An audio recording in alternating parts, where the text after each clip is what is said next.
Okay, so this is where we are coming to this idea of Michael Porter. Okay, and Michael Porter is not a trade economist. Okay, he's a strategy guy. So his model is going to look differently. Now I have not showed you like the details of Heckscher-Ohlin and other trade theories, but believe me, I mean these are like mathematical models. Okay, now so Porter is different. Okay, so he comes with this diamond. And he says, well, that's true. The factor endowment, is one sort of part of the story, but it looks like there's much more to it. So, the way Porter, developed this idea was to basically combine data on like 100, different like success stories in terms of, exporting countries, and just looking empirically, like case by case, okay, what the success, can be attributed to. And to some extent, he says, the factor endowments, are responsible for the success to some extent, but there is many more things. So one is going to be, this sort of related and supporting industries, okay, and this is, this idea of a cluster.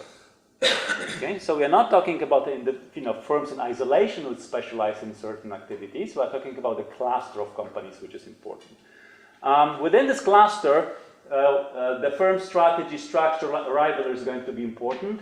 And he also mentioned that demand condition, on the local domestic demand conditions, are sometimes also, important for, growing what he called the competitive advantage. Okay, so now you see that the language changes. We are sort of moving away from like trade theories, and these guys come from strategy. Okay, so he thinks in terms of competitive advantage. So what is competitive advantage? How would you define a competitive advantage? If a company has a competitive advantage, what does it mean? It means that you have an edge on your competitors, and this edge is given to maybe some technical resources you have, so some know-how or some maybe raw materials that you can acquire in an easy way.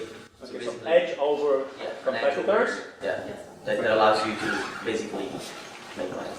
If you don't have a competitive advantage, you're gonna die.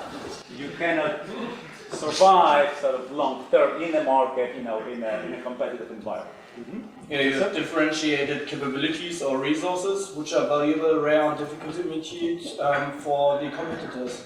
Mm-hmm. Or in this particular case, or also for different locations or regions. Mm-hmm. Right. So an economist will think of competitive advantage as the ability, to provide value to your customers, okay? And this is going to come, mainly from two sources. So you can either produce what your rivals produce, but you do it cheaper. So the value is in terms of you can provide, this good for less money, okay? Or you can, provide a good which is actually better in terms of, let's say, quality than your competitors, more advanced technologically and so on, okay? So you provide it at sort of competitive price, but the quality, the value is higher.